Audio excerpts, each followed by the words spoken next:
Hello, everyone. Hello, Eternal Life fans. I am with two people here. We're talking to Aaron and Glenn. And we're going to be talking about like religion and everything like that and anything they want to talk about. So they just kind of approached me on Facebook and wanted to have a conversation, and I'm into that. So let's talk about stuff. So let's first talk about eternal life, you guys. Do you want to live forever? I want to hear it. Right. Oh, you know what? It's funny. A while back, one of my friends, we actually both grew up Christian, and one time he called me out of nowhere, and he was like, "Have you ever actually thought about living forever?" He's like, "You just live forever, and you just don't die." He's like, "I think I would want to die at some point," and so I was like, I don't know. I never really thought about that. But I think, I guess, obviously, or it seems obviously that we would all want to continue to live forever. But I guess we could also entertain the question of whether it at some point does it get boring, or, whatever the case may be. But as far as my beliefs go, living forever in the way that it is described in my beliefs, I would see that as definitely awesome. In this state, it might be a different question. Right. How about you, Glenn? Yeah, very much in line. I mean, I think the idea of living longer is a noble idea if it's for the right reasons. I mean, if it's just for the self, I kind of have problems with that, because even if we don't live forever and you're just living for the self, there's problems with that. Just imagine the trouble you can cause if you do can live. If Hitler could never die, imagine what the world would have been like. But so getting back to the point of difference between the spiritual living forever and the physical living forever, I think that's what it really boils down to. When it's spiritual, it's not for you at all. You're living with God. It's all about that realm of existence. It's a very, very different kind of level of existence that we have now. So it's a very tough question when you're thinking about it. You're really thinking about two different things, not just one concept of just being able to live forever, Yeah, so you guys familiar with transhumanism? Yeah. What's your general thoughts on transhumanists and transhumanism in general? Like the idea of, like my favorite thing about transhumanism is obviously the living forever part. Now, I would diverge from a lot of transhumanists, because a lot of transhumanists are really into putting chips in your brain and uploading your mind into a computer, and they think this is how they're going to live forever. Whereas I'm more into like the biological, how to cure aging type of thing. So we can cure aging and live forever that way. What do you think? I'm into transhumanism as well, and probably the same level that you are. I think some, like the biohacking, where they're using like the different vitamins to keep the telomeres attached and stuff like that, I think is smart. I don't think we're violating any of God's laws in that, because we're using the tools that God gave us to create these things. But again, it comes down kind of to the intention. I think we watched one video where somebody else was talking about that, how at what point are you trying to improve on God's design versus just trying to optimize, or I shouldn't say optimize, but utilize the full range of God's design. You know what I mean? Right. So like genetically engineered, let's take genetically engineered food, GMO food. That to me is like maybe crossing a line where it's like, what are you doing? Like this could be crossing the line. And then they're going to be doing gene engineered babies of humans. Right. So they're going to genetically engineer human beings. Like this might be too far. Right. So even I'm skeptical of my own movement, that I consider myself a transhumanist, but like I'm totally skeptical of a lot of the stuff they're doing and their strategies for living forever. And a lot of the transhumanists, they're really seem to be trusting of mainstream science. Like they'll just go get a vaccine, and they don't question the narrative. And I'm more of like this conspiracy person, I guess you could call me. I'm like questioning, I don't know if I should take these vaccines and get this GMO food. And some people would probably call me like a Luddite, which is like the transhumanist way of kind of putting someone down as being this like anti-technology. But I'm not anti-technology. I just don't want to be a guinea pig, you know? Right, yeah. There's a limit.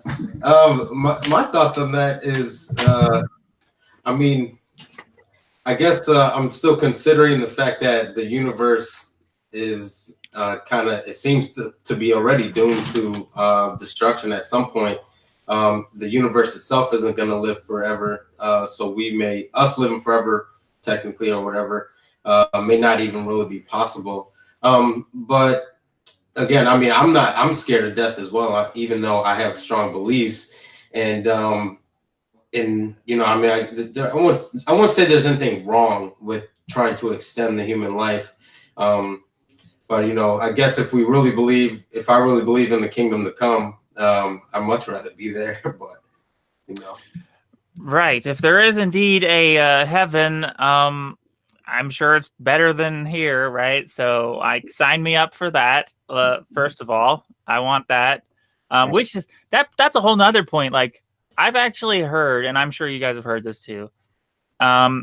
Like I used to be an atheist. Okay, not too long ago. Like maybe I forgot, like 6 or 7 months. I forgot the exact. I'm bad with time, but some amount of months ago, I was an atheist, and a lot of atheists, shockingly, they say things like they don't even want there to be a heaven. Like they don't want there to be a God. That shocks me. Like if you're an atheist, okay, I get that. But at least, like, why wouldn't you want there to be a God? Why wouldn't you want there to be like you know what I mean? Yeah. I've asked the atheists that once about the whole judgment thing. Like, don't you want Hitler to be judged? Aren't you happy about that? Like, yes. But yeah. Like one of my favorite things about the whole idea of God is like hell. And people are like, what? You like the idea of hell? Yes, I like the idea of hell because that's like justice. Like if there's a God, it's like justice. Like you actually get the evil people get to suffer and burn forever. Like that's awesome. Like that would be the best ever. And I want to actually definitely at some point touch on some Christian misconceptions actually that I found when you were talking to Steve Anderson. That guy's something else, and then this other guy who wants to say that God doesn't care if you believe or not. I mean, that's just man, the things that Jesse Lee Peterson. Yeah. That quote where he said, God doesn't care if you believe or not. Like, yeah, I actually quoted that as a positive thing, right? When I quoted that, I think like that's a cool idea. now we'll have a dispute about this because I think it's a cool idea that God wouldn't care if someone believes as far as salvation. Obviously, I think God would care if they believe, like he would prefer them to believe. But to me, if God is just, he wouldn't make the believing, the matter of having faith, a salvational issue. If there's a salvation, I don't think God would make it depend and hinge upon someone's faith, because I don't think someone's faith or belief is a choice. And that was always a conflict in my brain when I was an atheist, and it's still a conflict. I'm like, people don't choose what they believe. So if people don't choose what they believe, why would a just and fair God save people or damn people based upon their beliefs when beliefs aren't a choice? It would be like, judging people for like things completely outside of their control. Right. You know what I mean? Like it doesn't make sense to me. I think people do actually kind of do pick what they believe. Up to a certain age. I mean, we are, when we grow up, we are in a sense brainwashed, whether it's truth or, there's some kind of programming going on. So yeah, you are just doing what you're told for the most part, and you kind of on our autopilot. That's how I felt. Mm-hmm. And I think at some point in our lives, we get to the point where we do start to question things and start to think and use our brain.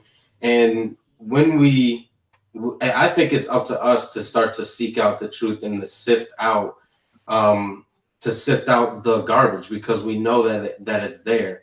So when it comes to actually believing something, for me, it's like whether it's true or not. Like I mean, I'm not going to go too much into this argument, but the whole flat Earth and round Earth thing. If if the science proves it to be true, then you either just accept the truth or you don't, and that's what it is. Even think with the veganism and that. Oh yeah, there we go. It's a huge. I think our diet is proof that we will just deny things or just like not do things, ignore evidence, because vegan it's proven that meat and animal products will harm our bodies. Now, it's not to say that we cannot tolerate a certain amount, but for the most part, you cannot eat meat every day, especially if you already have a condition like diabetes. If you have heart disease, we can prove that you should not be eating meat, and the best thing for you is a plant-based diet.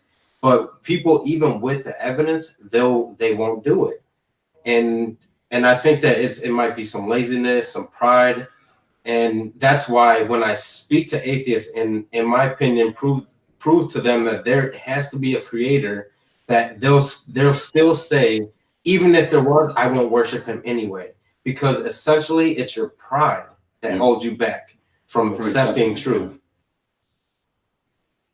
Okay, so you think belief is a choice. So you think atheists are willfully deciding not to believe? Yes, for the most part. They cherry pick evidence. They'll say, okay, somebody, like you see this all the time when a Christian debater and an atheist debater come together. The Christian debater brings up stuff as to make a case, but the atheist won't accept that evidence. They're saying, no, that's not true. And sometimes it's because they're bringing up a very flimsy point or something. I mean, that's very true. But when you look at things that are very technical, like the order of the universe, math, things like these things that all have a point to a divine intelligence or some kind of, creator, regardless of what, that creator looks like or who that creator is, there's still a lot of evidence that tells us there's some intelligence behind this universe here. So to just deny that possibility. And but what if like atheists, like this is like, because I have personal experience with this. Were you guys ever an atheist? No, I was agnostic, and I wouldn't say I was ever flat out atheist. I kind of always had the feeling when I was a kid that something was out there, but I wandered all over the place, looked into witchcraft, looked into different religions, looked into, trying to find truth, and never really found it until I was in my 20s. So like when I was an atheist, for instance, I felt genuinely convinced that there was no God. I didn't feel like I was rejecting the truth or denying the truth or trying to like hide from it. I felt genuinely convinced that there was no God. And one day over a course of whatever time span, it changed. But it changed to me to be convinced that there was a God. But when I was an atheist, like I felt like, okay, I'm not like I just wasn't convinced. So I think the convincing, I don't think someone chooses what they're convinced is true or not. Like they don't choose what they're convinced is true. You get what I'm saying? Like, because some person's brain might interpret the evidence as not being valid evidence or not being good enough evidence. Like that's what it was for me as an atheist. I was like, oh, the evidence is not evidence. Like even to me, even still, and this might shock you guys, like I don't feel like there's like the evidence. I don't feel like it's proof of God. Like even the world, as orderly as it is and amazing as it is, I still have that atheist remnant in my brain, I guess, that can rationalize how this amazing orderly universe maybe possibly could have evolved from, pond scum and like over billions of years. Like I'm so, because I've been there in that mindset, and I can get that. But let's say to that point right there, which would take more faith, if you will, to believe that creator, intelligent design, or the other proposal? Well, I don't know if it's a matter of like faith. It's a matter of what someone is convinced is true. Like you don't think someone could be genuinely convinced that the Big Bang is a valid theory and like just boom, just the Big Bang created a bacteria, and that bacteria and the pond scum eventually just evolved over billions of years. Like, I know it's like kind of far-fetched, but to them, the atheists, that the idea of God is like just as far-fetched, because it's like, well, who created God? How did God get there? And then, like, if we can't explain how God got there, you know, how, it's like, did God evolve from a bacteria or whatever? Like, you know, like, because we can't explain how God got there, that's so it's like, it's hard for them to like understand why there's a God if they can explain it through the Big Bang. You know what I'm saying? Well, I mean, it's, let me see. So I'm obviously a very bad apologist for my own thinking that there's a God. I can't even like really, I can't, that's why I can't like proselytize it. Like, okay, you have to believe this, because I don't even know. Yeah, some are like for sure that there's a God. Like, I'm still totally agnostic about it. Like, it's possible I'm wrong, which scares me, and it's awful to think that there's not a God, but it's like possible, which drives me to be this transhumanist that's trying to literally just live forever physically without the aid of a God, because like I'm hoping there's a God that's going to help me live forever, but there might not be. And that's like that skeptical thing in my brain that's still going. Right. I think it comes down to like what Aaron said a little while ago. It's more or less a pride issue. And I don't mean to say, like, pride is something that could be there whether we're aware of it or not. It's not always that boisterous type of pride where, you know, people are thumping their chests and all that kind of stuff. You know what I mean? Sometimes it's just like logical fallacies are a great example of it. Mm-hmm. If you look at logical fallacies, they're almost always there because ego is present. Ego is getting in the way. That pride is getting in the way, and people aren't, they lie to themselves. They trick themselves into thinking things or not accepting things. You know what I mean? Scientists do it all the time. Lawrence Krauss, one of my favorite, as far as his accomplishments goes, as the scientist Lawrence Krauss, he uses logical fallacies all the time when he's arguing with Christians. You know what I mean?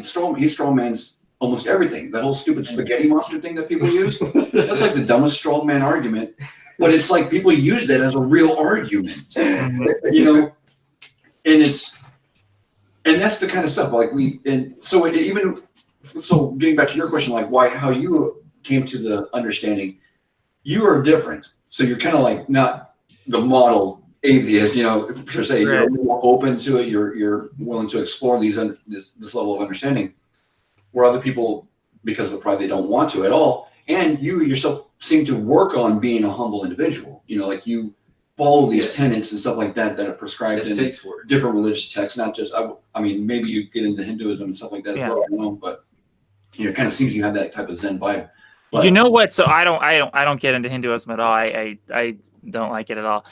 I don't like Buddhism and all those Middle Eastern religions. They make me sick. They're like the worst. Well, but you know what's unhumble is when I see anyone say that, like the atheists say that they know for sure there is no God. You know, like I can sympathize with those people who are like, okay, they're agnostic atheists, which is what I was, which is like, okay, they don't believe, but they don't claim to know for sure that there isn't. And it's just those atheists that are like, I know for sure that there isn't a God. Like, there actually are some of those out there. They're rare. They're rare. Most atheists are reasonable enough to say they don't know. But you will find those ones that say they know for sure. And it's like, what? Oh, yeah. Yeah. And it was funny, too, the mainstream atheist, and I'm not talking about like the professional atheists going out there debating people and stuff like that, but the mainstream atheists are people that don't even understand the science behind creation as the atheists see it. You know what I mean? They're just going off of the dogma that there is no God. Right. You know what I mean? And that's where Aaron, I think, was getting to when it comes to the faith, is people believe in these things like the Big Bang and different levels of science and how we can extend things just based on other people's word. They don't even understand it. And Peter, or Paul, I think it was, talks about that with the Corinthians. Don't believe things just because somebody told you to believe it. You should actually dig into it and understand what it is you're trying to believe.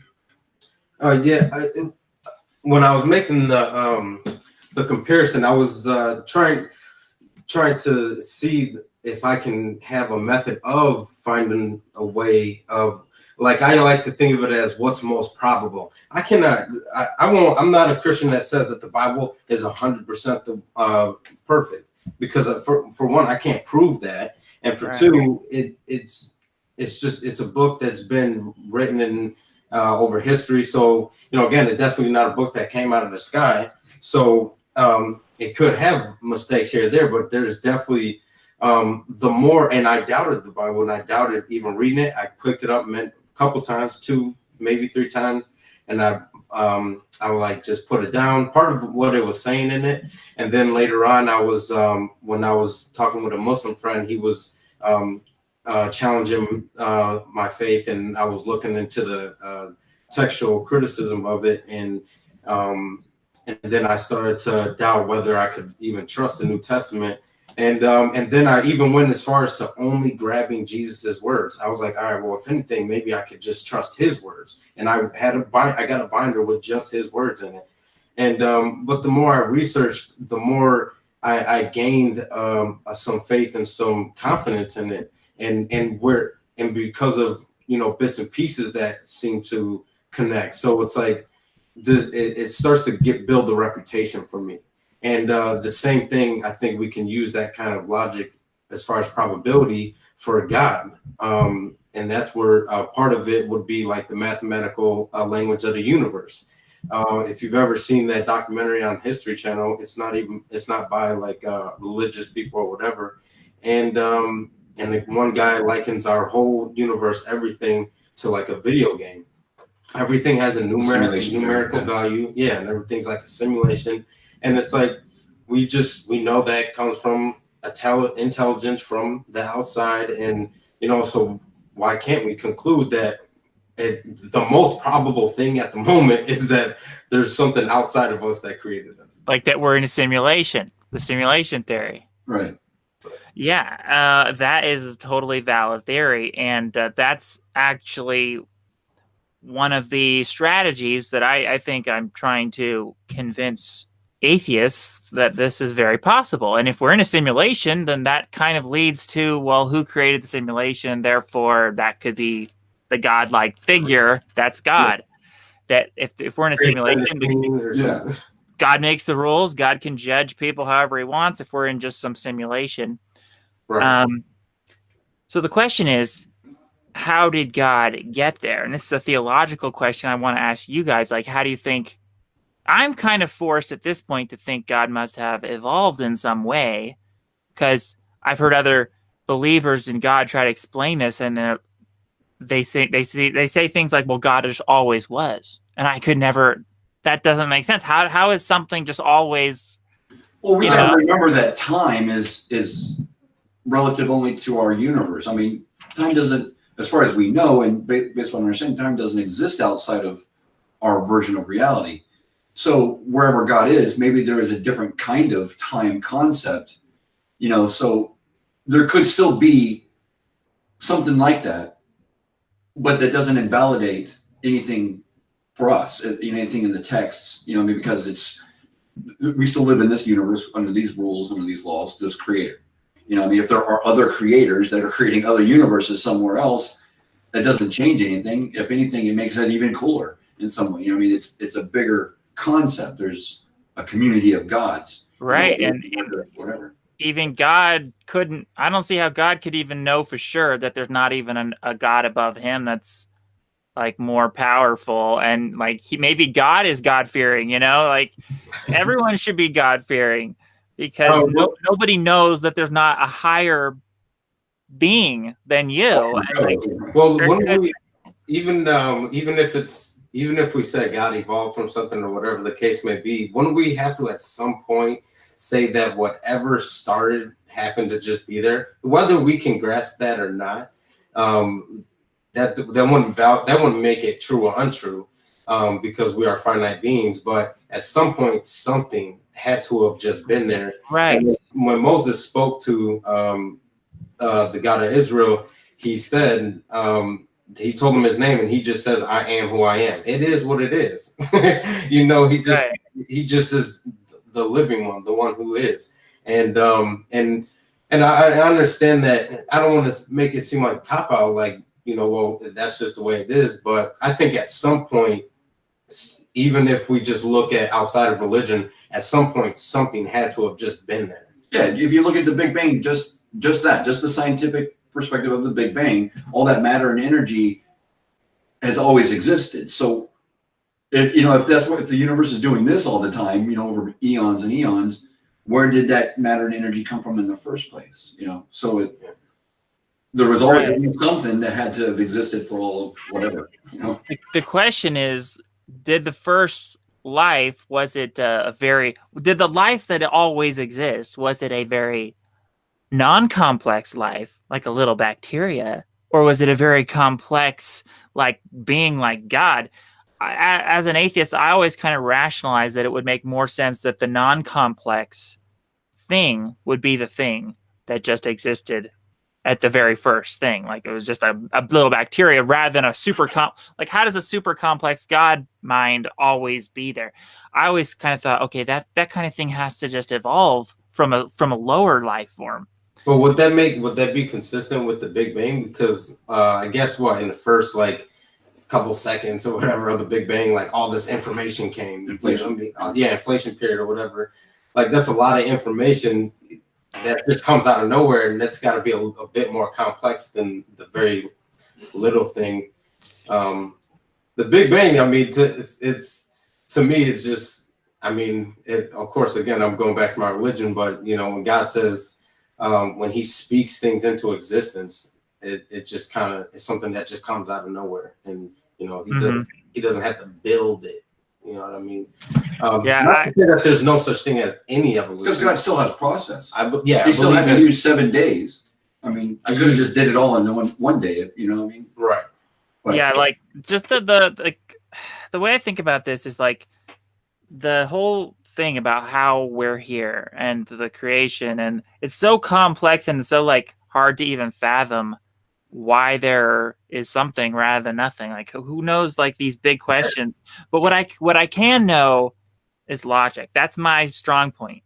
And logic tells me that regardless of all these things we can't know, we should fear the possibility of a God. That was my rationalization all the time. I was an atheist. I was like I would even call myself a God-fearing atheist, because I'm like, hey, look, I can't know if there isn't a God. Maybe there is. So I better fear that thing just in case. You know what I mean? And this is what I'm still trying to tell people. Like, look, it's not about whether there's a God or not and everything. None of us know for sure. So why not just be careful and live like there's a God? Like then the next thing becomes, well, what are the rules of God? And I'm like, okay, this is where it's like, well, what are the rules? Are any of these holy books inspired? Or do we just have to guess the rules because we don't know which of the holy books are inspired or which of them are corrupted or whatever? So I'm literally just trying to, at this point, use logic to try to guess what the rules of God are. You think that there's a way? That's what I'm trying to do. I hear you for sure. And I wonder, do you think that there's a way to logically hash out religions to actually compare? At least, obviously there's so many religions, but for me, I try to use the standard of population, although numbers don't necessarily matter, but they do have some sort of weight, and the longevity of it, how long it's been around, and the momentum it's gotten. So if we take that into account and compare to the top contenders, can we come to a conclusion as to what may be more probable? That's what I wonder. Like, what's more probable as far as, I didn't quite get that. What's like more probable? What do we compare? If I compared the Bible being more likely to be true than the Quran, you know what I mean? Can I prove why the Quran is actually not as credible in comparison to the Bible, and likewise maybe Hinduism, and Right. I think that there is probably a way to determine which is more likely to be more accurate. I think with these things, I go a lot on my intuition about things, because it's like there are things I can't even calculate how I'm calculating it. I don't know, but I feel more drawn to the Bible, for instance, way more than the Quran. The Quran just screams out it. Maybe it's just because all the stuff I've seen, and my intuition tells me the Quran is completely just wrong and crap, and all these other stupid religions. And yeah, Christianity definitely strikes me as like way more true than these other ones. As far as whether it's corrupted or I don't know how we can. Yeah, we could discuss all that. That's awesome. Yeah. So I mean, at least the only thing when I first was like, when I first was doubting, I doubted, religion. I actually never doubted God. I kind of, I don't know. For me, I always felt like there was a God, and I'm like, man, I even like, I guess you could say I tried, but to me, I kind of tried, and I was just like, I don't know, I just can't do it. But religion, I'm like, I can understand why we're confused about religion. So what I did was I prayed, and I prayed to whoever was out there. I don't care what it was, or whatever it is. I just want the truth and to seek the truth and whatever. And I accept the truth for what it is. And so the more I studied, it took years. I still was getting into some conversations with my Muslim friend, and for the most part, I'm just, when he would say something, I would repeat rhetoric, just kind of what I learned. But I was still doubting. I was still researching and going to a couple of different pastors, asking them questions, and then so when I started to compare like religions, I would I did that whole standard as far as the longevity and the popularity, and so what I kind of rationalized, I compared, the Judaism or the Old Testament is the same as the New Testament. If we feel that's different, I can prove otherwise, but for now, that's what I was seeing. And then the Quran, I would compare it to the Quran, and I just see the inconsistencies with the Quran, and just the birth of it. Muhammad was praying in a cave, and it said he was being grabbed on his throat, and to the point to where he was going to die 3 times until he recited, and he thought he was demon possessed. That's sketchy. And then the only thing I didn't really look too much into was Confucianism, so I'm not too aware with that. I could still look into that. But Hinduism or those kind of things, it's like, for me, Hinduism would still allow you to follow Jesus. So I was like, okay, well, that just kind of allows you to do whatever. You just kind of be a good person to your best of your ability. So it didn't really have no bearing. And then part of the reason why I think Christianity makes more sense than a religion that just tells you believe or otherwise you're going to die or go to hell is because we all have a sinful nature. We're all imperfect. We all fall short of the glory of God. And therefore, we need to be saved. We need to either pay for our sins, or again, Christ dies for our sins. So lost my train of thought. So basically, we are not, the reason why it's not just a belief thing, it's the fact that you already have fallen short. You've already broken the law, and Christ fixed that for you. So that's why you believe. And it's not just either you believe or die. Either you believe and take on the gift, or you get punished for your sins for what you did. And I don't believe that hell is forever. You will get punished for your sins, and then you'll be destroyed in the lake of fire, and you'll cease to exist. So your version of this salvation, we'll call it, for everyone out there, we'll call it the hypothetical salvation, because I mean, for me, like, I don't know that any of this stuff is actually true, but like, I'm crossing my fingers that there's some kind of help from a God that's going to save us. But your version of this salvation is based upon what the person believes, correct? Like, you have to believe the right thing in order to merit this type of salvation. Whereas me, I'm like thinking, no, if there's this salvation, it's got to be actions only. It's got to be a works only based salvation where, like, because that's, to me, that's like the only thing that's like fair, is that God, if there's a God, God would judge you by your works. Right. Because like, I'm still hung up on this whole belief thing not being a choice. And this comes up so many times in my videos, because like, I'm having to refute these people who are like, preaching a belief-based salvation that I can't register in my mind as fair and just, because I'm thinking, well, no, beliefs, we don't choose what we believe. And so it has to be based upon our behaviors because our actions are the only thing we do choose. So literally, I'm thinking that, like, if you're even an atheist, if you're just good enough, if you're just good enough of a person, like if you just obey all, because even an atheist can obey all the laws. What can we do? What good thing can we do that an atheist can't do? An atheist can do all the same good things. They can avoid degeneracy. They can obey even all the biblical laws. They could take the Lord's Supper. I took the Lord's Supper as an atheist because I was like, just in case, well, I better do this. You know, I was like trying to follow biblical laws. I didn't even believe. See, what church lets you take the Lord's Supper? Oh no, it's the Lord's Supper is something you can just do on your own. You don't have to be involved with the church. That's what I did. I just drank wine.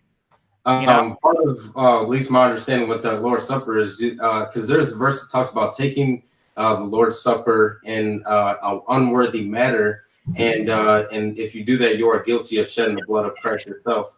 And that goes makes sense. It goes back to the back in Leviticus, where you were not allowed to observe the holy days unless you were actually active trying to follow God's law. If you were going to be completely rebellious and wanted to be sanctified on Sunday, that wasn't allowed.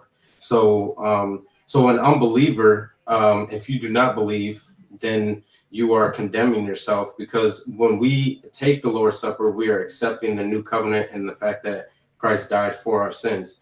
So if you're accepting that, you can't say that you don't believe in it.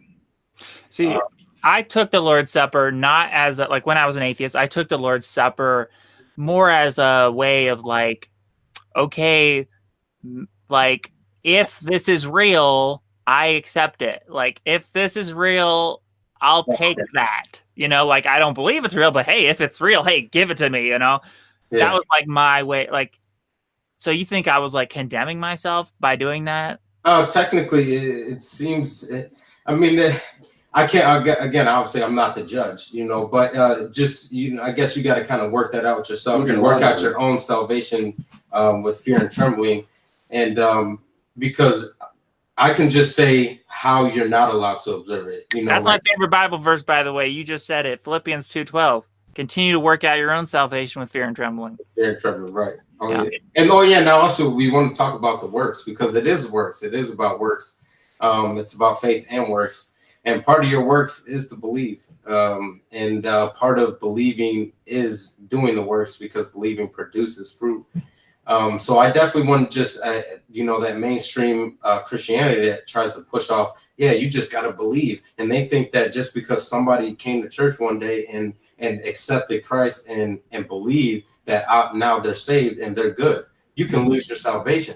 The Bible speaks of people that the sower of the seeds, they'll just come up, they'll be rooted or come up quick, but then they'll be scorched by the sun. And, a lot of Christians do that. They're all about the hype. And I am so glad you said that, because let's talk about this insanity of once saved, always saved. It drives me. This is a huge issue for me. I have like videos and things I haven't even released and presentation. I'm making a whole presentation to just try to destroy this idea, this Christian idea of once saved, always saved. I shouldn't even call it a Christian idea, because it just tarnishes that whole religion. It's such a stupid idea that you're once saved, always saved. And then these people who think they're once saved, always saved, and they go around acting like they're God-fearing people. It is completely incompatible with being a God-fearing person. How can you fear God if you think, hey, God, I can literally get away with anything right now. I can go murder people and rape and pill anything, and I'm still saved, and my salvation is guaranteed.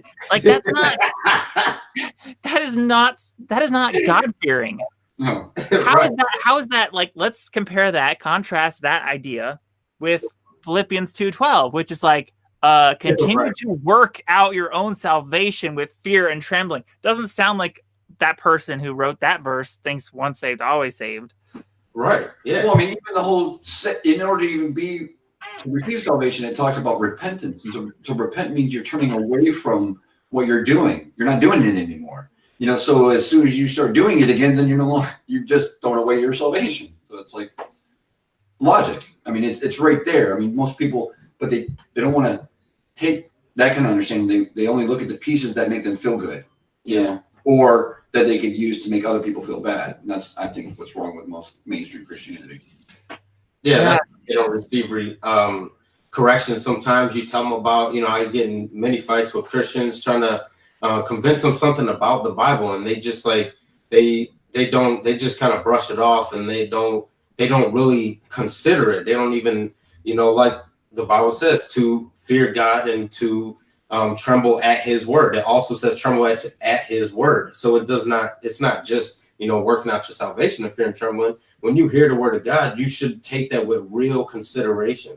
And then you get these Christians. And again, so we have real quick, Christ says that many will say to me, Lord, Lord, but then He will tell them, you who practice lawlessness, go into the lake of fire. And you see that these people called Him Lord, they did things in His name, and yet He said, I never knew you. Go to the lake of fire, you workers of iniquity. And so they think that they don't have to follow the law of Torah, and they don't.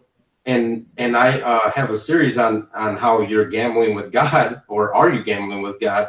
And is the risk worth the reward? And you know, we have Christian leaders saying it's okay to follow Torah, but yet you want to tell people, oh, you don't have to. So wouldn't you rather be safe than sorry and follow Torah and you know, just do your best? Right. No, Absolutely. I'm saved by grace. I'm good. You know, and that's what they want to say. It's insane. It's insane. So, like, I totally agree.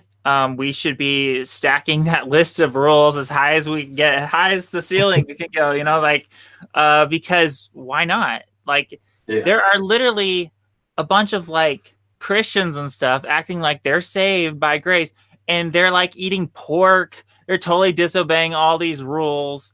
Right. Even Christian rules. Right, even Christian rules. Yeah, even the 10 Commandments. They're like breaking the 10 Commandments and whatever, and they're still thinking they're gonna be saved, and it's guaranteed. It's just Well, even like, if there's a Satan, check it out. If there's a Satan, don't you think Satan would want people to believe this once saved, always saved? Like, exactly. That's like Satan's biggest like. I mean, it's simple, especially if he knows that God wants you to follow Him. I mean, who's going to argue with, oh, no, you don't have to do anything. You're good. Oh, wow, that sounds awesome. You know, of course. Yeah. But yeah, I mean, you get many Christians that are doing that, and it's ridiculous. And then they'll say, oh, if you think any works are necessary or whatever, you think God judges you by your works, then they'll call us works based. Oh yeah, right. And then like they, you know, it's like they're trying to follow the God or the laws or whatever. And you know how I refute that? I say, just because I happen to believe that God judges us by our works, it's still God's choice whether like even if we're as good as we can possibly be, it's still God that chooses who gets saved or not, and who gets, you know, the benefits. So it's like it's not taking the control out of God's hands. It's like God's still the person. It's not like we're saving ourselves. Right. You know, that's what we'll say. Oh, you think you're gonna try to save yourself? No, we're still like hoping that God saves us. Right. Yeah. And some people did think like that. There obviously were, and that's where they misconstrue Paul, and that's why Paul is the misunderstood prophet. Is because people think that he was teaching against the law, and it's because Paul is always addressing how the Pharisees are trying to tell people that you, in order to be saved, you must do these things, and it was it's a misconception, and again, you know, Christians are not even following Christianity, and I pointed that out before. Because there's things in the New Testament that it commands us to do, such as, when you go to the beach, do you know where the Muslims are? Yeah. Yeah, you see them dressed up in hijab. Yeah, they're dressed up. Yeah. Do you know who the Christians are? Absolutely not, because we look like anybody else. I mean, we dress unmodestly, and you want to call what you want is to glorify bra and panties, and and Christians are walking around in their bra and panties, even when the New Testament tells you to be modest. So it's like, are you really even following the New Testament? And that's the thing, is it's not just, oh, you're trying to put these other laws on them. No, you don't want to follow laws in the first place. Yeah. Ego. Right. Ego, pride. Mm-hmm. And they don't truly fear God. Like, to me, the whole like essence of the whole point of considering this idea of God, it's all about fearing God so as to refine your actions and your behaviors, so that and by doing so, you're hoping that by living such a good life and by obeying all these rules, you're hoping that maybe a God, if there is one, will throw you a bone and help you because you're such a good person. Right. And yeah, they're basically invalidating that whole thing by thinking, well, just believe this thing and then you're saved regardless of anything you do. That's not fear of God anymore. And it's also not a choice, according to... We still have to have a debate about whether belief is a choice, because I don't feel like belief is a choice. Now, here's the thing. I can throw this at you and see what you guys say. Can you choose? Do you think you could legitimately choose to choose that, to believe that the sun is not going to rise tomorrow? Yes. You think you can literally just, okay, I'm going to believe that the sun is not going to rise tomorrow? Oh, yeah. Because people believe that they can make the sun rise tomorrow. I mean, there's people that can believe that they can make it rain by dancing. I mean, there's people trick themselves into believing all kinds of ludicrous things because of it fits where they want to go. You know, I mean, it has to, like right now, if I needed the sun tomorrow, there's all kinds of subconscious things going on that are going to tell me I don't really want the sun to not come up tomorrow. So I'm not going to be able to trick myself into believing that, because I know science, I know all these other things. You know, I can't just leave those out. If I choose to start saying, okay, science is bogus, it's fake news, if I start accepting these things as fake, then my whole architecture in here on understanding logic and stuff like that starts to break down. And then I can say the sun's not going to come up tomorrow because I'm magic, because I, will things to exist or whatever. So how about, well, then you clearly believe every belief is a choice, because if you could take a belief as far out there as believing the sun is not going to rise tomorrow, then certainly any other belief. What about you, Aaron? Do you think you can choose to believe that the sun will not rise tomorrow? I don't know. I don't think you could choose everything. Like, I can't choose my taste, and I wonder if there are some beliefs out there where you can't, where it's kind of like that. Like, do I choose the fact that my favorite color is blue? I mean, I probably don't choose that, but I like blue. But wait, did I choose that? You know what I mean? Right. No, but when you bring me a logical, when I show you how heart disease can be reversed, and you got heart disease, do you choose not to accept that? I think so, and I think some things are like that. Yeah, it's a progression. The choice is just like how you said where you started believing in God. Couldn't point to any specific time period. You just kind of came to this belief. And that's, I think, what it is you can't. When it comes to making a choice, it's the same thing as like choosing to be happy. Dealing with depression. I've dealt with depression since I was 8 years old. So like it's been an ongoing struggle, ADHD, blah, blah, blah. I won't get into it. But I always was of the same mind. This is just how my brain's working. I'm not choosing to be pessimistic or choosing to be sad. It's just there. And I wouldn't accept that positivity and stuff like that. The happiness was a choice. And so, but once I started saying, okay, let's play with that idea. Happiness is a choice. I want to be happy. I'm not happy right now. I want to be happy. I started taking steps, and slowly, more and more and more, that became a reality where now when I start to feel sad, I just say, wait a second, something's up. I want to go the other direction, and I go the other direction. And it's the same thing with how you came to your understanding. You still wanted to believe. So you kept looking for answers and more answers and more answers. And eventually at some point you found yourself believing, Yeah, I did. And I made a whole video about this. I started to go through the motions. I thought, because the last thing, so I was doing this whole thing, like trying to live the best life possible. But then I'm like, well, what if what if, for some weird, strange reason, it doesn't make sense, but what if God would judge me based upon my lack of belief? Like, what if God would care about that, and I would be like, that would be an issue.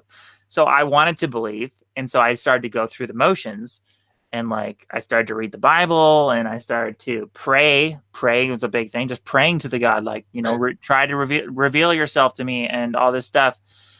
And it did seemingly work. So I don't know that it's a guarantee, though. Like, there might be people who, regardless of anything they do, they can't believe. Like, they're incapable of believing, and it's something in their brain that's making it so that they can't believe. You know. I mean, if there really is such a thing, I don't believe the God of the Bible would judge them. I think he would judge them accordingly. Again, unlike Steve Anderson, God will not burn you forever, because that is not just, as you said. That does not make sense, and and the Bible does not teach that. And you know, again, no matter what you did, at some point your punishment has to stop. And God, for one, he wants the wicked to come. He tells the wicked to turn back, and so that you may not die. So he is a God of mercy. So if you are a God of mercy, you're at some point you're just, so you gotta give them what they deserve, and then you show mercy and destroy them. And that might not sound merciful, but it is, because you're not suffering. Because you only suffer for what you've done. And I kind of like the idea of eternal hell. It's like extra fear of God. You know, I want people to be really afraid, and like eternal hell is like as scary as it gets for people. Yeah, because if you say you just get destroyed, they're like, "Oh, good, then I'm good, right?" You know. Exactly. Yeah. Well, you still suffer. I mean, in accordance to the level of your sin. I mean, Hitler's probably going to be burning into the fire for a while, compared to some, dude that stole a bunch of candy all his life. It'll probably feel like forever. I mean, if they think they're getting away with it because, like, at some point I'll be destroyed. I mean, I still think that in the midst of your suffering, there'll be you're gonna feel it. You will be completely conscious of that, and I mean, you only need to suffer so much. Getting back to the one point, like how we don't choose our belief system. The Bible actually does kind of cover that a little bit. If you look at Abraham, I think it was Abraham, or Noah, who was the son of the pagan idol? Yeah, Abraham. Back then, there was no one true God. Everybody worshipped tons of other gods. But because Abraham was curious, he was like, there's something more here. He started seeking the one true God. Then the one true God revealed himself. You know what I mean? So it takes that desire to want to find God. If you never have that desire because you don't think you need it, or because you think you're good enough, or because of whatever, then you're never going to make that connection. You're never going to find God until it's too late. And your fear. I mean, the fear of God is the beginning of wisdom. Yep. And the fear is not just a respecting. It's, when you look it up in Hebrew, it is a trembling. It is a sense of insecurity, in the way there you go. That's why, in my opinion, that's why you've learned to accept God, because you are being honest, you're being open, you are fearing the possibility, and and I think God respects that, and you will he continues to draw you closer. Right. And let's say you don't think God would disagree with me trying to live forever physically with technology and curing aging, right? You don't think there's nothing I wouldn't say it's a sin. It's not.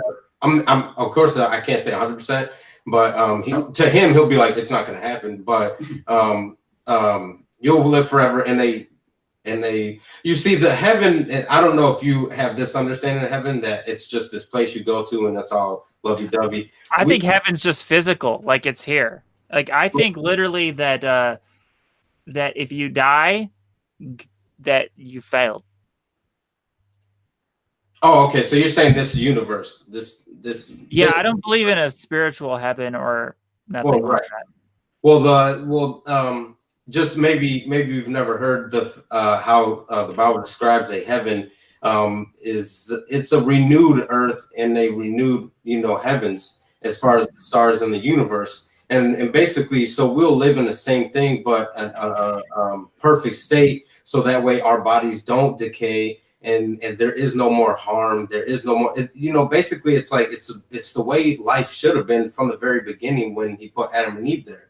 We were meant to live here forever. We were meant to subdue the earth and enjoy it and enjoy God's presence. And it's all going back to that, in my opinion. Yeah, that's so you have to be good enough. That's basically what it boils down to, right? You got to be good enough. And I guess you guys would say our biggest disagreement is you guys would say it requires faith also. So you guys are faith plus works, correct? I am works only on both regards, regarding the salvation of a God, that God might save us, but also regarding, obviously, we need to try to save ourselves. Like I'm saying, like we should try to save ourselves because we don't even know that there is a God. Would you agree with that as well? Well, I think it's only a problem if you're doing it to put off salvation. Like if you're trying to live forever because you don't want to face judgment of whether or not there is a God, then that's wrong. Yeah, because you're trying to avoid. You know what I mean? Yeah, I'm doing it like as to cover all my bases. I'm literally trying to like cover all my bases. So like I'm trying to prepare, obviously, for a God in case there's a God that's judgmental and would judge me by my behaviors. Of course, I'm also trying to prepare for the scenario that maybe I'm wrong. Like maybe I got this whole God thing completely wrong and there is no God to save me. I better save myself. I better have like all my bases covered. This is kind of my eternal life strategy. It's like, right. I don't want to die. I don't want to cease to exist. Like it sucks, So to your thing with the works, and when we can talk about more why we can have faith, it takes faith and faith is not something that is just like blind.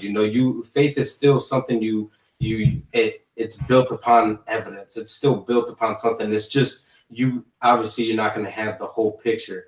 But to your works scenario, that if it was just about works, if no matter how good of a person that I am, if I mess up and I break the law and I'm caught for that law, my good works will never. I cannot tell that doesn't get considered when I'm being judged by the judge. And so I would still, if you want to be judged by your works, because part of that thing is that no matter what, you're going to mess up. So if you want to be judged by your works, you'll be judged by your works, and you're going to pay the penalty, basically, because we all mess up. So just because we're being good, my good deeds don't outweigh my bad deeds, like Islam says. So you don't think God can forgive someone of some indiscretions? Obviously, I don't think God would forgive everything or anything. That's why I tell people, like, hey, strive for that goal of being like practically perfect, like Mary Poppins, like as good as you can get. Because I'm like, okay, how do we know? No one really knows exactly how good you need to be, right? Like the standard could be like, oh, I've heard a lot of other people say, okay, that God's standard is like absolute perfection. But like, how do you know God's standard is absolute perfection? What if God only needs you to be like wherever practically perfect, and you don't know where that standard is? So better just strive for that perfection and hope. See, for me, it's like, I think people should ask for forgiveness of God. You can ask, hey, God, I think I'm afraid I might have broken some of the rules because I don't know what the rules are. I'm trying to be good. I'm trying to obey all the rules, but I might have broken some. Can you just forgive me, please? And hope that God would forgive you. You hope that God would forgive you, but you don't know. Like, you cross your fingers and like, God, I just asked for forgiveness in case I broke some of the rules. I'm hoping you're going to forgive me. It's not this like sure thing, because if it's the sure thing, if you think, okay, I just prayed for forgiveness, now I'm good, I'm covered, then that's the whole, that leads you back to the once saved, always saved thing. It's not fearful anymore. You're always in this state of not knowing where you really stand, not knowing if you're truly good enough, if you measure up to God's standard or not. That's the way I see it. What do you guys think? Well, I think it's again, it boils down to ego again. When you're dealing with, if you're praying and say, okay, I ask you for forgiveness, what you're doing is acknowledging the fact that you're not good enough, that you make mistakes. I mean, if you look at the etymology of the word, to me, it's not. It's when I pray for forgiveness, it's not that I'm acknowledging that I'm not good enough. It's that I'm saying I might not be good enough. Like, please try to forgive some of my maybe some of my shortcomings. If you can, I'll ask for it. Hoping you're going to forgive me. It's not that I'm saying I'm definitely not good enough now. You know, like I could be technically good enough. I could be passing whatever standard and not even know that I'm passing it. I could be in the clear. I wouldn't know. So I'm just like, I don't know where I really stand with you, God. So just please forgive me and I'll do my best. You know, this is the attitude, the fearful, always fearful, God-fearing. Have you ever heard of Ray Comfort? Yes. You ever see the videos where he's like, oh, have you done this? Have you done this and done that? And then he's like, oh, you just admitted you're a lying, thieving, adulteress. Woo, woo, woo. So basically, you know, so what would you say about that? Do you lie under those same standards or? Okay, so the questions are lying. Yes, I've lied, so I'm a liar. What was the other ones? Thief, stole something. Have I stole something? I'm sure I have. I'm sure I have. I can't think of a big thing I've stolen, but I probably have as a kid or something. Okay, what's the next one? I forgot. The adulteries. So I'm a thief, I'm a liar. Okay, and what's the next? Adultery. Yeah. Definitely haven't done that. I'm a virgin, so I can't be an adulterer. Okay, so what about looking at a woman with lust? Well, I mean, I guess it depends on whose standards we're using. Oh, definitely. Okay, so there. And what would that make me? Yeah.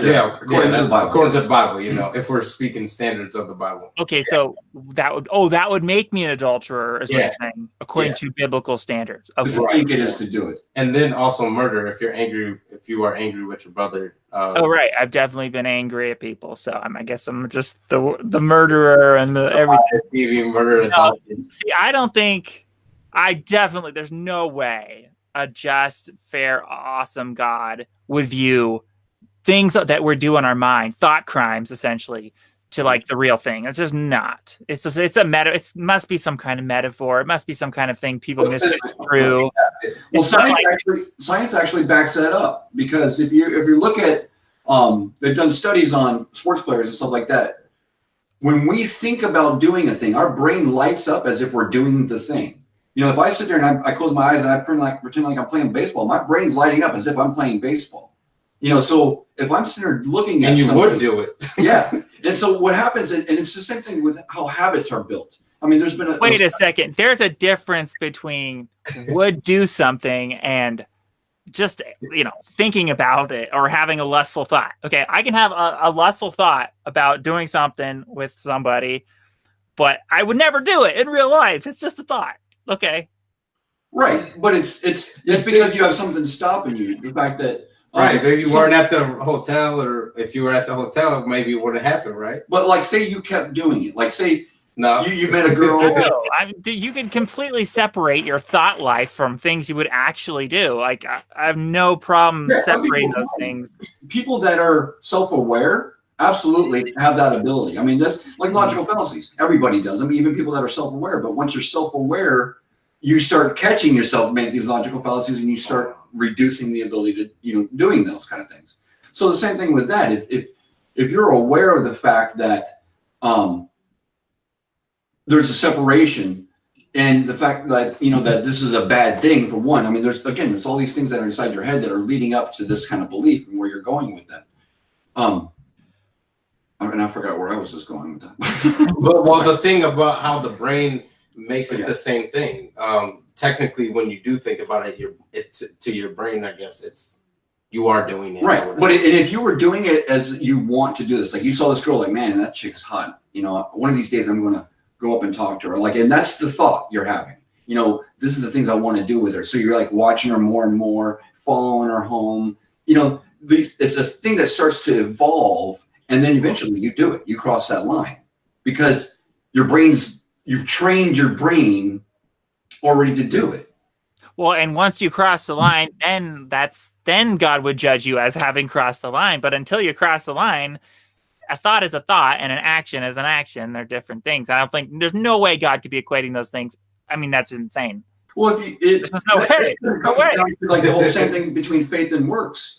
I think where we start getting it wrong is when we look at one thing, when we take one scripture and say, okay, this explains it. Or we look at one piece of, like, it's just works and that explains it. Or we look at just faith and say that. That's when we get it wrong, is when we try to say the answer is only just this one thing, when really it's both things. It is the thought. It is the action. They go hand in hand.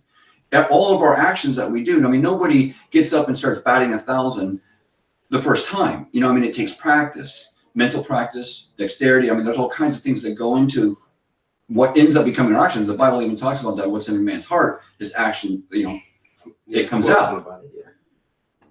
All right, here's a cool, interesting question. I've asked this question to a lot of people. I used to ask this question to people when I was a Christian before I became an atheist. I asked this question, the same question, to people when I was an atheist. I would ask this to Christians and stuff. But the question is, do you know that you're going to get eternal life? Right now, if I'd ask you, do you know you're going to get eternal life? What would you say? I would say, I can't say that I know that. I believe it, but I can't say that I know it. Right. Logically, if I look at... Nothing's 100%. Yeah. That's awesome. See, that to me, that is awesome, because you'd be like, maybe you wouldn't be surprised, but a lot of Christians would say, no, they know they're saved. And like, what the heck? How would you ever know? Their beliefs can change. Huh? That's why none of their beliefs can change, because they're just stuck right there. They know for a fact they're good, you know? Yeah, imagine how comforting that would be. What a, just a giant comfort and coping mechanism to not have any fear that you're not going to live forever. I mean, they literally all know, so many of them know they're going to get eternal life. They know it. And that is like the opposite. It's like Dunning-Kruger. It's like the Dunning-Kruger syndrome. Right. You know, I mean, they know a little bit about the Bible. They know a little bit about the way the faith system works. And they think they know all of it. And they know, or they think they know enough of it to be experts. And then therefore they know that they're saved. You know? Yeah. Even and they'll still, you know what they'll tell you too? They'll still tell you about the verse that says, fight the good fight. Why are you fighting? What fight? You're good. That's a good point. That's a good point. Like, what would someone like Steven Anderson say to that? Fight the good fight. He would, I mean, he thinks that if he disobeys God or whatever, he only thinks that he can face punishment in this life. He doesn't think it'll ever affect his eternal life. Yeah. So he would think fighting the good fight is to maybe gain extra rewards in the afterlife. That's fighting the good fight. So you can have extra rewards, and so you can avoid punishment in this life. But to him, I guess, because I'm just extrapolating here, you would think that verse means nothing about your salvation. Right, yeah. Because it couldn't. Because for him, it's once saved, always saved. So fighting the good fight completely detached. It's completely detached from salvation, according to him. It has to be. The easy fight. I believe, yeah. Nice. That was easy. One punch combo. Crazy. Oh yeah. Yeah, it's amazing. So do you guys both try to follow all the biblical laws, like in the Torah and everything, like all of them? You follow what applies to you and the common man. Like when somebody's like, oh, well, why don't you sacrifice a lamb? Well, for one, we don't know who the Levites are. We don't have a temple in Jerusalem. You have to go to Jerusalem to do it. And you're not going to be the one to do it because a Levite has to do it. So there's stipulations, and there's always been a time period where the Israelites were not able to observe all of Torah. All right, so let's test my knowledge of the biblical Torah laws, and let's see. Or I don't know if all these are in the Torah or whatever, but I'm pretty sure there's all like pretty important laws in the Bible that God has set. Like he doesn't want people talking to the dead, right? So you guys don't do that. Nothing like that. No divinations. No witchcraft. I've tried before, but I would not do it again. You guys you don't eat pork. No, I don't. I'm a vegan. I occasionally do. Oh yeah, I want to talk about some vegan stuff. You guys take the Lord's Supper? Oh yeah, the Passover. Yeah, I will. Do you drink real wine as opposed to just grape juice? Because a lot of people just drink grape juice, and right. That's not real wine. You're supposed to drink real alcohol to make it count.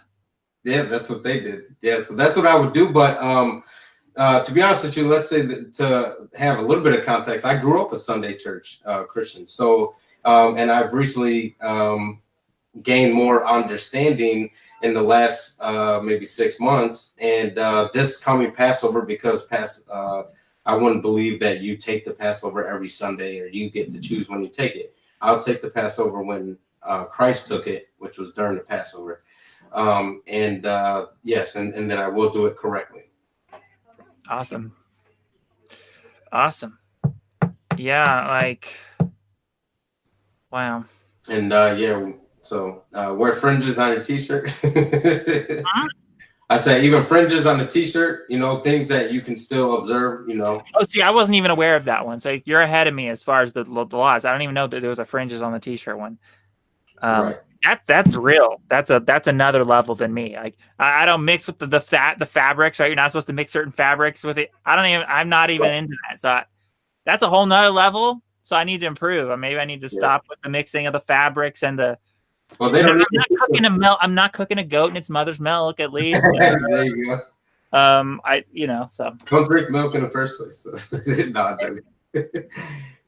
and then there's the shellfish one, right? Not supposed to eat. Right. And you know what? It's actually interesting because the Christians think it's okay to eat meat, and there's actually a prophecy that talks about how Christ is going to come back and kill those who are eating meat, unclean meats. So it's funny how they think that they are not under the dietary laws, but when Christ comes back, he'll kill you for not following those laws. Wow, he'll kill you. Yeah. That makes sense. He does say eating like pork is an abomination, right? Somebody says that in the Bible, right? Like abomination. Like it's right up there with it's right up there with like butt sex, right? It's a total abomination. So it makes sense that God would kill people over that. That's why, Well, Aaron brings up a good point too. In one of his videos, he talks about whether or not Jesus was a nice guy. And that's a big part of how Christianity works, is this nice buddy Jesus type of version of Christ, where he's not. He was pretty ruthless when it comes to what he expects out of us. There's right what he's going to do when he comes about it. Right. People have this idea, like they literally make God out of their own image. Like they make if they're nice and they're non-judgmental, they'll just think God is that way or whatever. They just ridiculous. Oh yeah. If they're liberal, they'll turn God into this ultra liberal. Mm-hmm. I guess I'm kind of guilty of that. I'm a conservative. I've turned God basically into this conservative. I think God is like this ultimate Republican, I guess, like Trump on steroids with the Republican politics. His walls just made out of jewels. Yeah, like God. Hey, if there's a heaven, certainly it would have walls, right? There'd be a wall around heaven. So of course, it makes sense. We should have a wall. If heaven has walls, why don't America have walls? That's a good argument. That's cool. Yeah, we should pay for our own walls. That's. I'm not much into politics. I really don't mind. I'll argue anything, but because I just want to gain understanding. So that's why I'm willing to argue anything for the most part. And but yeah, my position, I would just. You don't make someone else pay for what you want happening. And so I would just say we pay for the wall, and if we want it, then that's what happens. So yeah. And it really is such a non-issue, really, when you think about it. It's just that I'm political, but I'm not. I don't play party politics. You could probably say I'm centric. But I think the political spectrum is a big grid. It's not a linear grid. There's two axes anyway. So I don't know where I would fall in that, but long story short, I think we do need a wall. It just makes a lot of sense. It does make it a lot easier to protect our borders. If things are going to be getting crazier we definitely want to do that, but I don't think we should do it on a contingency basis. We shouldn't look at Mexicans and just say, okay, we're trying to keep Mexicans out. We should put a wall around everywhere. You know, I mean, if we're going to go this route of security, then we should start thinking about that on all borders, including all of our water borders. You know. Yeah, I think like borders and like strong borders, like every nation needs strong borders. It's just like, duh, right? Gotta have. That's as long as we keep perpetuating this model of borders. You know, I mean, even then, it's really such an. It only matters when it comes to economy. You know what I mean? That's the only reason why we have borders. If we didn't really have things like economy and deficits between countries, currencies, and stuff like that, the borders themselves really wouldn't matter as much as maybe a little bit of the laws, you know, because you can walk around nude in one country and maybe not in another country, you know. That kind of stuff would matter. But again, it's still just based on geographical location. If you're in this area, then these are the laws you abide by. And if you're in this area, these are the laws you abide by. I mean, then walls aren't going to change that. You know, at the same time, I mean, borders themselves, whether you're in this part of the world or this part of the world, you're still in that part of the world, whether you're calling it the USA or you're calling it Canada, you know. So I'm kind of on the fence when it comes to borders itself, but if we're going to have borders, we do need to protect those borders. So it's like I see the logic in both sides. And I'm scared if we you got to have borders if you have a welfare state. Because if you have a welfare state and you don't have borders, then everyone just comes in and like freeloads off your government, and it's crazy, right? So yeah, absolutely. Yeah, that's true. I thought of a law you guys might not be keeping. That is the side hairs. You guys cut your side hairs, okay? You guys do it. You know, I actually need to look into that because the Jews got it right. I have not been cutting my side hairs. Because, seriously, you know what they say about the side hairs? What? They're like your antenna to connect with God. That's why the Jews have. Oh, yeah, they give you a special connection with spiritual higher wisdom. That's why you have long hair? I have long hair because I'm always doing things precautiously. So I'm like, well, what if the hair has a purpose? Like, I don't know. That's good. You know what I mean, like, it could have a secret to it. The secret of the hair. And like, what is this mystery? Why humans grow this long hair on the top of their head? What is this? Why should I just assume that it's okay to cut? Like, what if it's an organ? You know, what if it's like an external nerve? I've heard different things. Okay, like it could be an external nervous system. It picks up certain energies or whatever. It's, you know, it gets weird. As far as the Bible goes, what I've heard and I have not yet dug into, and right now I believe him only because of, again, a pattern that I see with him.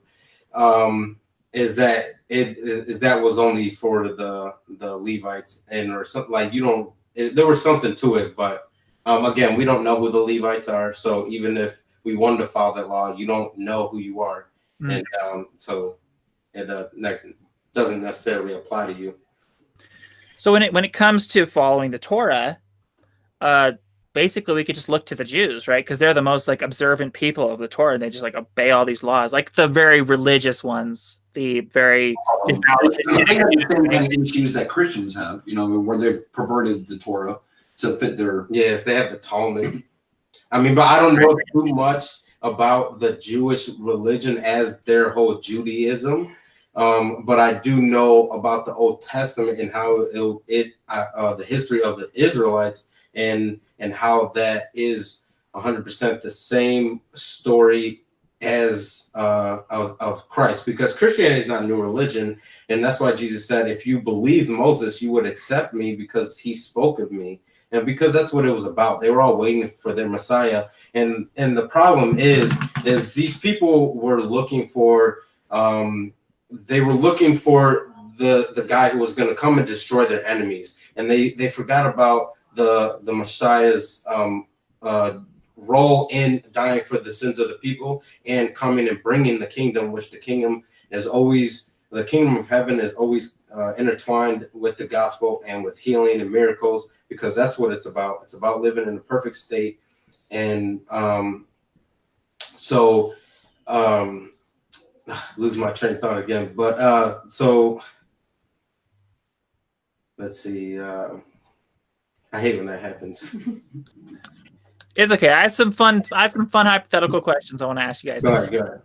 So let's say science developed the cure for aging, like tomorrow. All right, and they had pills, like these dishing out these pills, but like hypothetically, you know, the pills are safe. There's nothing weird with the pills, but they stop your aging process. They allow you to not die physically from aging. You can still die from other causes, but you won't die from aging. Would you or would you not take the pill? I would. Because I still don't want to age. You know, yeah, aging sucks. Yeah, do it. See, awesome. So, but again, let's see when we talk about this eternal life. If even if we were in the physical realm, if we were at least living with good humans and not this garbage, you know, we're filled with a lot of corruption in our society. I don't want to deal with this forever. I would love to deal with a physical good universe or good earth, but I don't want to deal with this other stuff that our humanity is doing that is completely unnecessary. Wouldn't you be willing to? I'd be willing to put up with an awful lot in order to live forever. Like I'd probably be willing to put up with. I can't even think of anything I wouldn't be willing to put up with because, like, you'd live in a cage forever. No, that's kind of probably because at least you have your mind. At least you can think things. You know what I mean?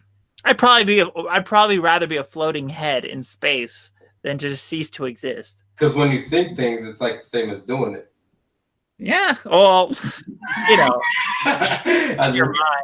in your mind, not ethically speaking, but you get whatever sensations. Try to pull one on it. Nah. That's cool. Yeah, so I mean, you know, yeah, it's not like I wouldn't want to live forever. But yeah, I think about those things and the corrupt universe. I wouldn't want to be here forever. I'm willing to.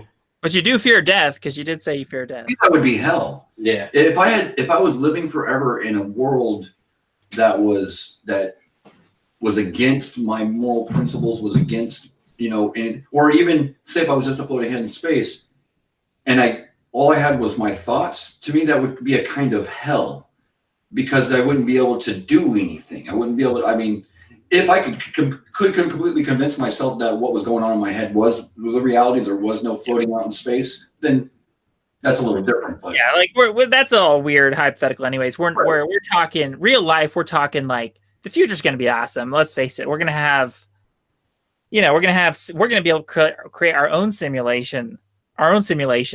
We'll basically be able to create, you know, anything we want in a virtual holodeck.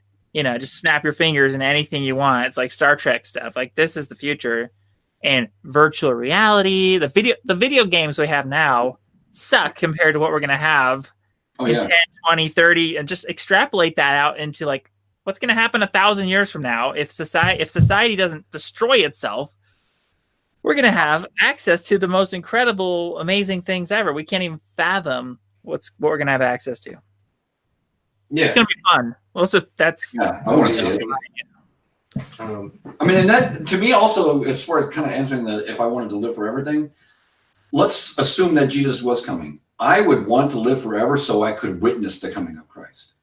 You know what I mean? So whether or not this form of living forever is the final form of living forever, I would still want to extend my life just for that purpose, because I think that would top any form of entertainment I could ever see on television or anything like that. I mean, the way the Bible describes the way Christ comes, it's epic.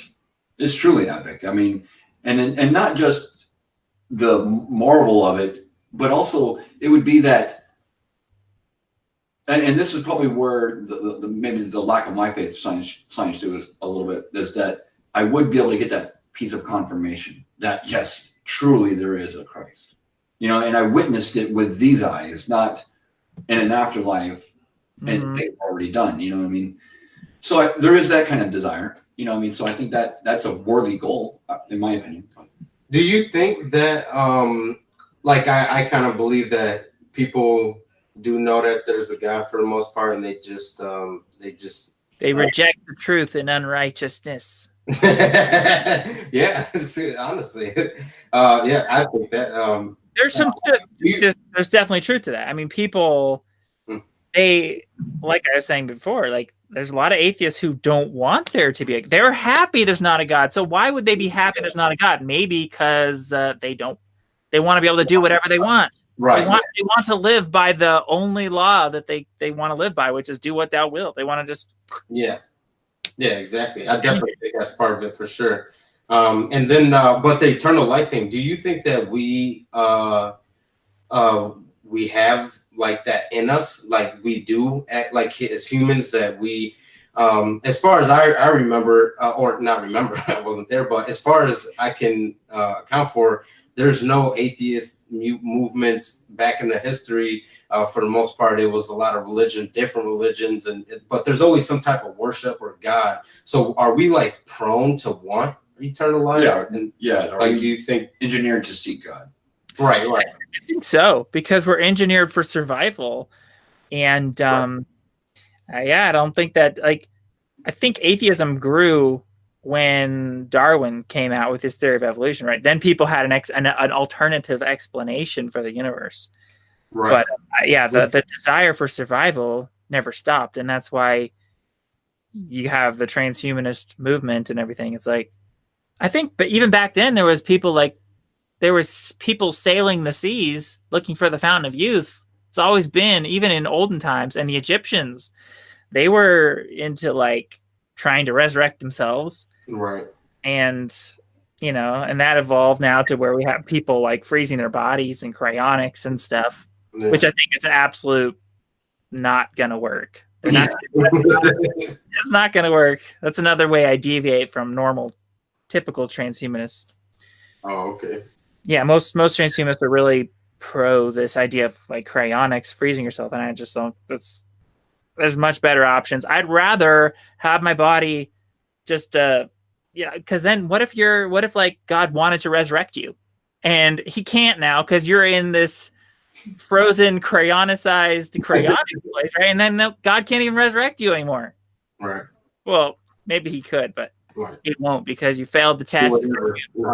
Yeah. You didn't cross over. Have you ever heard of the eternal shroud? Have you ever heard of the Shroud of Turin? Yes, I have. Yeah. What do you think about that? I haven't. It's been a long time since I watched. I think a long time ago I watched like a little short documentary on it. I can't remember much about it, but what gets me is I don't think it's valid. I don't think that's really Jesus, but that's just my intuition. I could be totally wrong.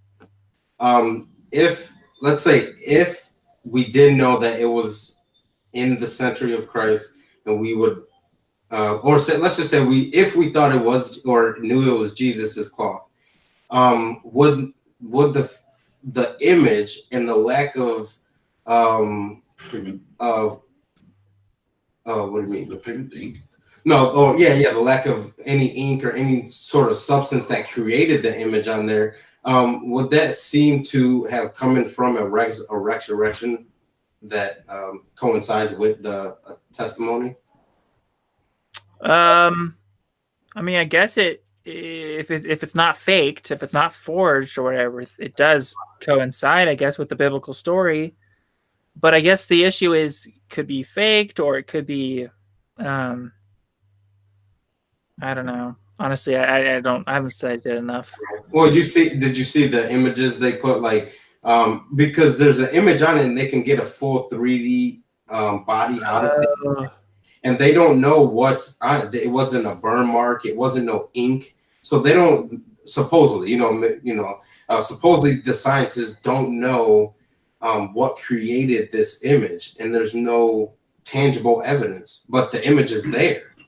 And he's got the holes in his hands and the feet, but people were crucified. So that's not necessarily a new thing, but he's got the mark on the side. Yeah, he's got the mark. Oh, wow. And the rib, a clear. The across the brow. Yeah, across the crown brow. of thorns.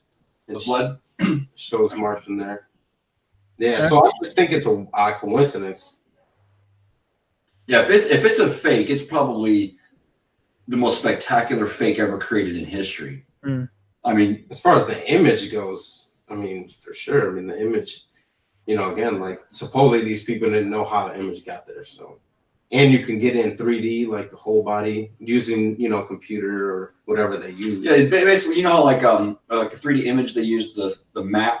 So if you take a 3D image and take the texture off of it, and how it stretches out in a really weird way, that's what the Shroud of Torah is. It's that texture map that if you actually were to apply it to the shape of a human body, you see Jesus, and it's pretty amazing. The whole so like, how could they have had that kind of understanding to D3D a human body way back then? I mean, this was. I mean, we've never found anything like that. And that, you know, again, and if that was true, like maybe it would prove eternity, you know, for me, or definitely lean me way more over to the fact that eternity is true or resurrection is real. So, oh yeah, I wanted to ask you. So you said your specific denomination. If you had to specifically denominate yourself as a certain religion, what was that religion you said? I would say the belief is a Messianic Israelite. Messianic Israelite. Okay. Right. In which does not, it's not about being a physical Israelite. It's about being a spiritual Israelite or Israel. And everybody's called to be spiritual Israel. And you're all called to believe and follow the Messiah. So we all technically should be Messianic Israelites. Well, I found, like, you know, many points of agreement with both you guys as far as, you know, I love the whole idea about your focus on works. You know, you attach belief as an also thing that is required. But I just like people in general who focus on the importance of good works. Like, it's just refreshing, you know, from hearing so many people who think that they're completely saved by grace and everything. And yeah, it's very refreshing. But yeah, and also likewise, to me, an atheist that is open-minded, that can even, that is willing to consider the question that there is a God. Right. You know, I mean, most of them are just like, no, screw it. You know, there's. Well, I'm not an atheist anymore. Do you still think I'm not an atheist? Yeah, sure. It's hard to, because we've been watching your videos, so it's like, you know. I still think I'm an atheist. I'm not. I believe in God. Yeah. But I can see why people, with my languaging, I can see why some people could still be confused and think I'm an atheist, because, you know, it's very rare for people to talk like a hypothetical God. Like, that just puts you in a different realm.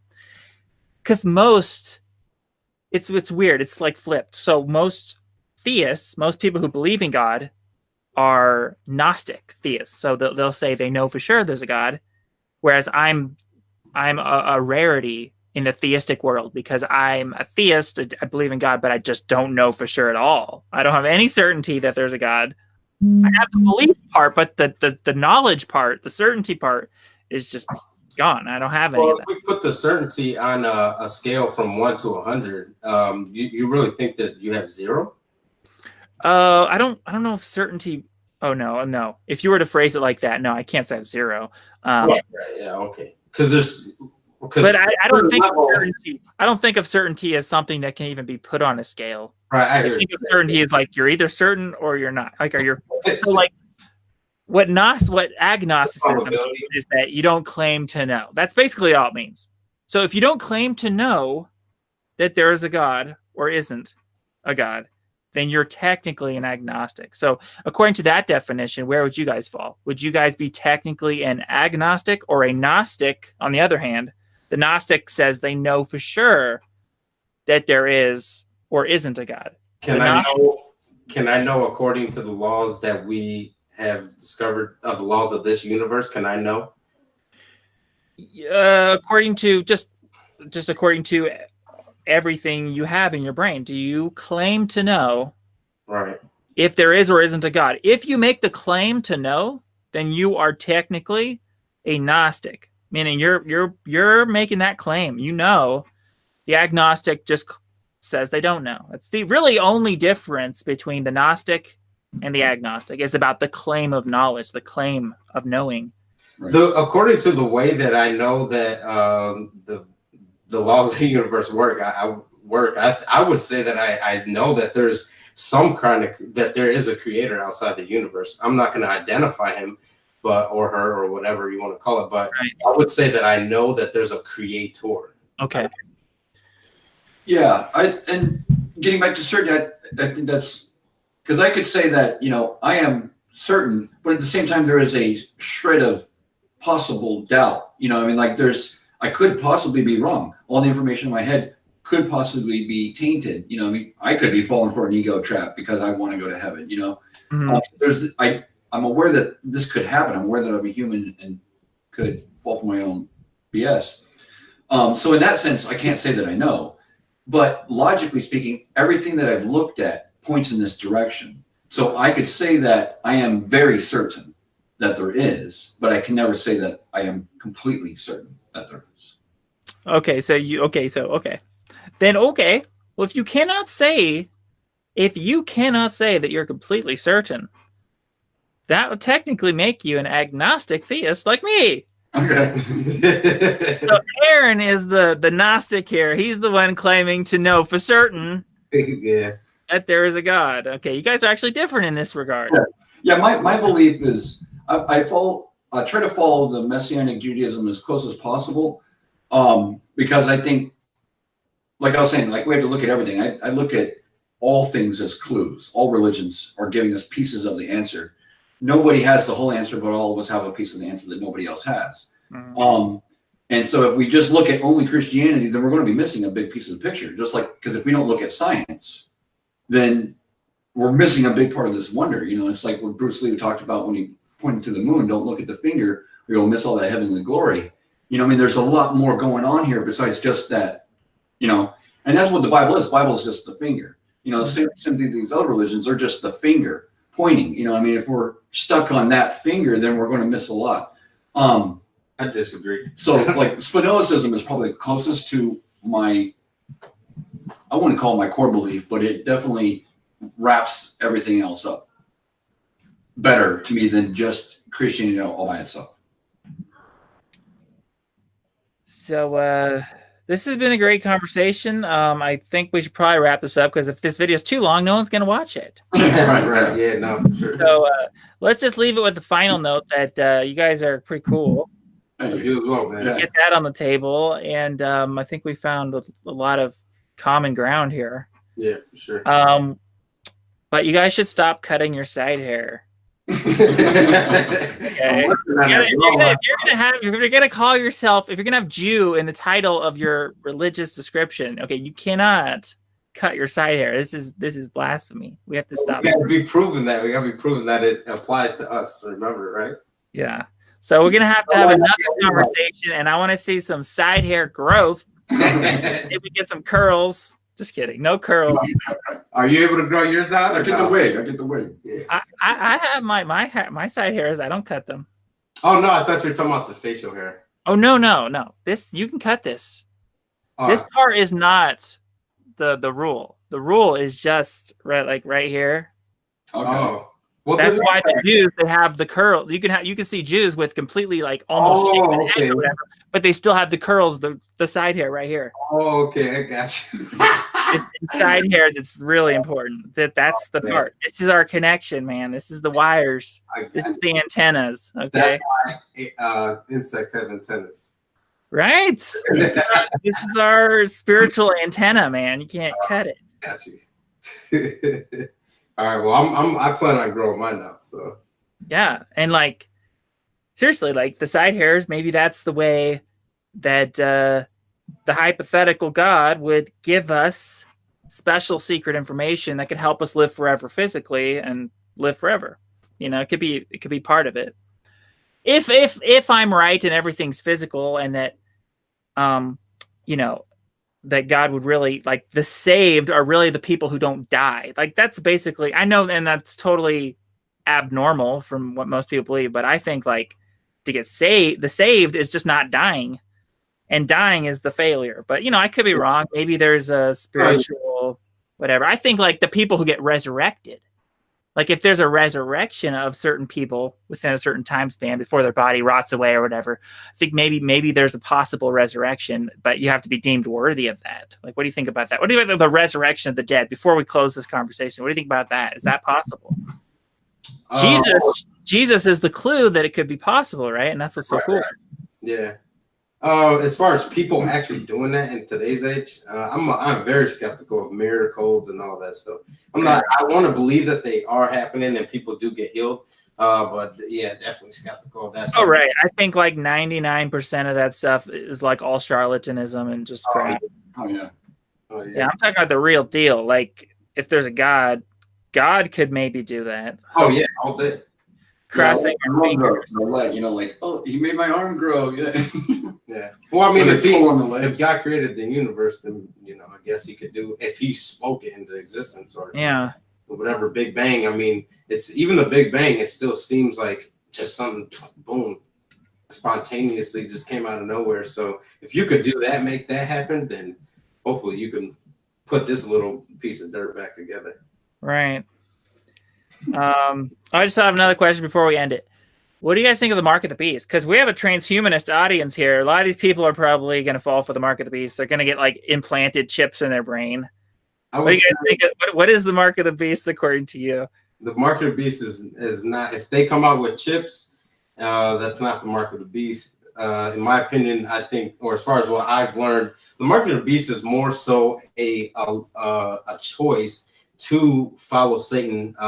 I believe that Satan will no longer want to be worshipped falsely, like with these idols. At some point in time, he's going to come out and demand real worship to him. And that's the mark, because the mark of God was following God's laws and statutes. That was his mark. And likewise, the mark of a unbeliever is someone who doesn't follow God and follows the Satan. So if you take his mark, you're following his ideology, and therefore he may give you a physical mark. That might be part of it, but more so you choose to worship the beast, and you're going to go to hell for that. Or anything. I see. That's an interesting interpretation. Yeah. Cool. I know a lot of people are hung up on like the chip and the Oh yeah. And I was skeptical about that. I mean, I would still be skeptical of that. You know, like I do think that that's crazy. You know. Do you guys get vaccinated? Do you guys get vaccines? The vaccines are like iffy for me. I get them, or I don't get them, but I've given them to my child. I've had them, but I think it's about questioning. I wouldn't say vaccines are black and white, good or bad. We gotta ask more questions to our doctors. Yeah, I don't trust the doctors. I don't trust these people, and I think that these vaccines. I've heard some people give certain interpretations that maybe these like vaccines, it's just dangerous stuff. Like they have mercury in them. They have aluminum. I mean, they don't really have those things. They have things that are similar. And the mercury thing I forget the name of it. A long time ago, that is what they used. But then they realized, holy crap, mercury is causing problems. We need to change the formula. And they changed it to something else. But people are still perpetuating this old myth. The same thing with like the 10% of your brain myth. You know, I mean, people are constantly telling these stories, and they come up in new blogs, and you know, somebody has a study that kind of points in that direction. But that's one study against maybe 100 or a dozen or whatever other studies that are saying, you know. But there's always going to be adverse cases of things. You know, there are going to be people that react bad to something. Just like, I mean, like, you know, you could walk into somebody's house and have no problem, but your friend could be coming in right behind you, and because this person has cats, all of a sudden they're freaking out. You know what I mean? Their histamine levels start going nuts. Their body starts reacting in a way that's not like your body reacts. So does it mean that the cat is bad? Or does it mean that this person is just an anomaly in the fact that, you know, they got the shot and their body overreacted to it, and they actually developed the full-blown symptoms of that disease when they really don't have the disease? You know, I mean, that's a lot of times that happens. I mean, yeah. Well, I'm also worried that like they could like change the ingredients in the vaccines at any time. If they wanted to just population control people, they could just wipe us out by like putting weird things in the vaccines and start killing us all. Yeah, that's I think where Aaron was talking about. Oh, We need to be asking more questions. I'm such a conspiracy person. You are? I'm very conspiratorial. Oh yeah, I would not discount this conspiracies. I'm not gonna, because I would agree. They might be doing something like that. Happened. We have record of how they tampered with vaccines and stuff like that. Like not the AIDS thing, but it was like a cancer research that they were doing, and they put it into the vaccine of a bunch of black males without telling them. And this was like a long time ago that this happened. I mean, it was like something like 15,000 black males were infected with this. Wow. Covert study to see if they could. I think it was either to cause cancer or cure cancer. I can't remember what the particular purpose was, but it was still done without their knowledge. So in that sense, I mean, we need a lot more oversight when it comes to things like this. We definitely should be taking anything, no matter what it is, blindly. We should question every single thing. So I think the criticism and the conspiracy type of talk about this thing is a good thing. It's productive in the sense that it's making people more aware of what they're putting into their body. Before it was just, okay, sure, it's what the doctor said, whatever. Yeah. And that's stupid, because there's more to it. I mean, even looking at Western medicine itself, I mean, Western medicine is really whack for the most part. I mean, especially when it comes to treatment of long-term things, it's more suited to acute things. Like you break your arm, you don't just put a bunch of herbs on it to heal it. You take some penicillin, you take some steroids, stuff like that to speed up the healing. You use Western medicine. If you want to live longer, you look towards Eastern medicine. Yeah. Yes. Chinese medicine and the herbs and stuff. Yeah, exactly. So I mean, again, it's like we can't discount one or the other, but we definitely need more knowledge, more consciousness on what we're doing. More awareness for sure. Are you a vegan, Aaron? Because you talked about veganism. So are you like a strict vegan? I wouldn't say strict. That's my mindset. To be vegan, and I really don't crave meat at all. But if 2 months goes by and my girl wants to go get some meat, then I'm not gonna be like, oh no, we're vegan. You know what I mean? Or if I go and eat something and it's got butter in it, I'm not gonna be too anal about it. But I am always seeking to eat vegan food because I think that science proves the health benefits. That's what we should be eating for the most part. It's good that you're not strict, because I think a lot of the strict vegans run into deficiencies. And actually, to be honest, I'm a bit of, if you search this channel, I've made videos about veganism and I don't speak kindly of it. I'm actually a bit of a skeptic when it comes to the whole cholesterol hypothesis, that cholesterol is so bad for us and causes heart disease. And, what about the studies with the... I even debated Vegan Gains. Did you know that? Who? Vegan Gains? Oh, yeah. Oh, my God. I debated him. I have a debate on his channel. I thought I did pretty good. A lot of people in the comments would probably disagree, and they thought I lost, but I thought I did good. I was like, always picks the winner. So what's your argument? I was like, hey, my life is more important than the life of a fish. And I'm like, if I need to eat these sardines for my health to nourish my brain, because I think that the brain needs these long chain omega-3 fats, the DHA, and I don't think that the plant oils are sufficient. I don't think we can convert those plant oils very efficiently over to the long chain version. So I want the fish for my brain. I want the egg yolks, the lecithin, the nutrients in the egg yolk to feed my brain. The brain is a very hungry organ for like these types of fats that I think are only they're only in animal products. And I don't think cholesterol causes heart disease. I think we've been scammed. I think it's a conspiracy. It's a conspiracy because it's a conspiracy. They're trying to kill us. They want us to. They want us to. They want to eat a bunch of like vegetable oils and stuff. And this is what's killing us. It's the vegetable oils. It's the sugar.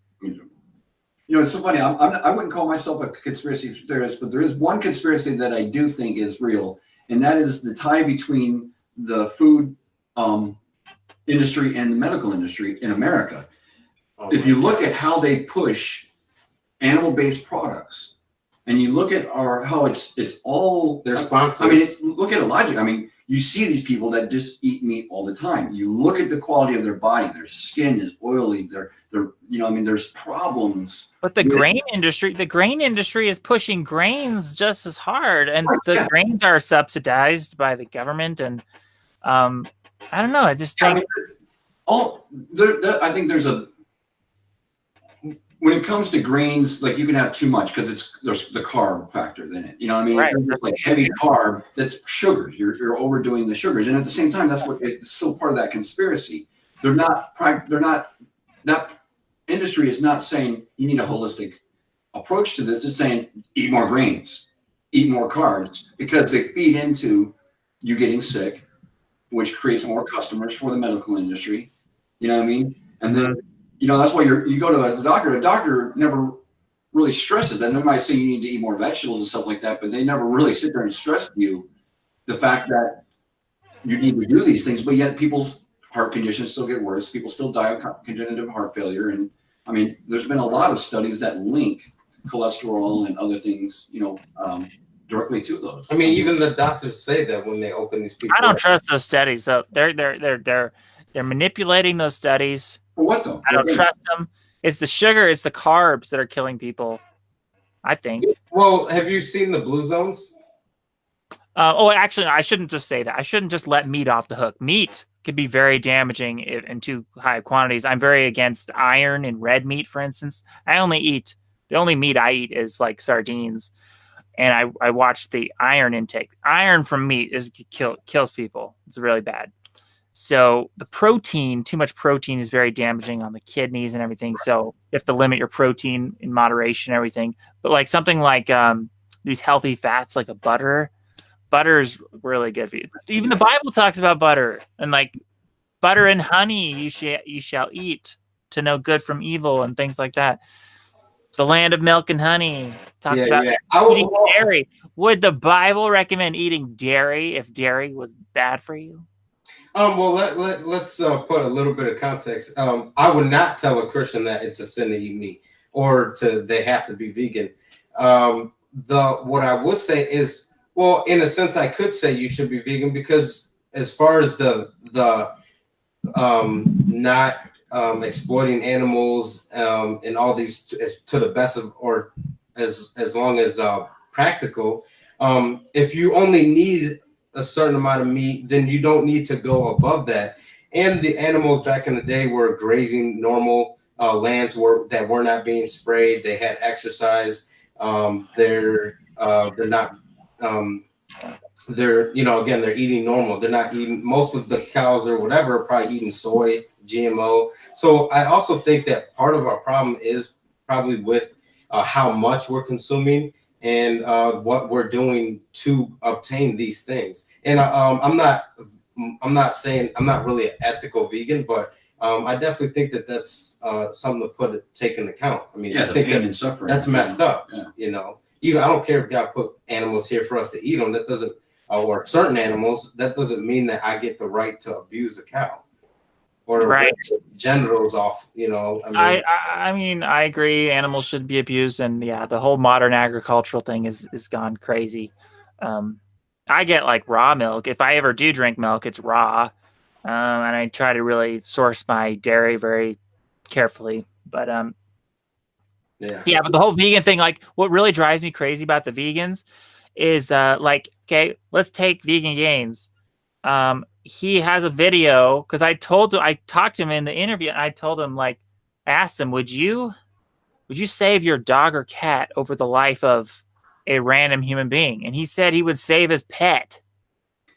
Oh, wow. Over a random human being. And then he, you know, I called him out on, like, well, how is that ethical at all? Like, this, like, don't you recognize human lives are way more valuable? And no, he doubled down on it, and he even made a video on his channel afterwards about how it's like he's trying to justify saving an animal over a human being. That's my vegans. That's my big a lot of vegans, man. Or it's definitely like a religion type thing, man. Some of these people are very ridiculous about it. And you know, I just try to be open. And again, you know, I'm fairly young. I don't have any medical issues. I'm not heavy. I'm not fat. I have absolutely no reason to go vegan except for the fact that I've been convinced of the evidence. So, you know, I didn't grow up vegan. I grew up eating meat, and I grew up Christian that tells me I can eat meat. So for me, I just thought that I made the honest, right choice. And I have no reason to go vegan other than that. But yeah. Well, this has been good. Yeah, we should probably wrap it up here. You Yeah, got a bird back there? a bird? Yeah, is that a bird cage or? Oh no, it's just a blanket. Just oh, no, I was gonna say what kind of birds you had. I got 2 birds, so I put a blanket over at night so they can be quiet. Yeah, birds. So you got a bird. Do you have a bird? Yeah, I have 2 birds. 2 birds. Wow. Yeah, I never had a lot of pets at all. I've never been a pet person. Okay. Try to stay away from animals because they're carrying all these diseases and parasites, and That's true. things like that. Gotta watch out for the animals. No, that's true. Toxoplasmosis. Have you guys know about that? Cat poop. Yes. Yeah. Oh. Yeah, that's a whole rabbit hole. Research toxoplasmosis. It's actually a mind-controlling parasite that alters the host's behavior. Oh my goodness. It changes human behavior. It makes people more sexually promiscuous. It makes males more aggressive. It lowers reaction time, makes people more prone to get in car accidents. It's insane. It's insane. And like a third of the world is infected with toxoplasmosis. This is crazy. Oh wow, yeah, I never even knew that. I saw some video with Dr. Greger about the link between animals and diseases, but yeah, that's crazy. That is it is insane. Interesting. But yeah, man, it's been an awesome talk, and you know, I definitely wouldn't mind doing it again if we ever got anything we could discuss or definitely. Yeah, let's do it. This has been great. Yeah, that's what it's about for me. I just I think the biggest part of my my pages or my channel is, you know, I'm not a scholar. I don't have any credentials just like that. And part of the way I learn is by listening to others, hearing debates, hearing how people talk about it, and doing my own research. And as a sheep who's being led by these shepherds, I have a duty to make sure that I am paying attention to these people. And so hence your channel name, Work Sheep. Yeah, sheep work. Yep, the same thing. But yeah, link in the description, everyone. I put the link in the description. Go check out his channel. For sure. Thanks. But yeah, that's what it's about, man. We don't have to be scholars to get this truth together. We can talk and we can hash these things out if we set aside our pride and our ego, for the most part. So. Well said. Well said. All right. That's it. May you guys live forever. Likewise. And may everyone be God-fearing. Yes. Out there in the audience, you atheists listening, you better be God-fearing if you're smart. Yes. You know? At least my motto is fear death, fear God. That's the thing. Those are like the 2 fears everyone should have, like fear of death and fear of God. The 2 fears you hang on, for sure. Right. Oh yeah. All right, take care. All right. Bye-bye.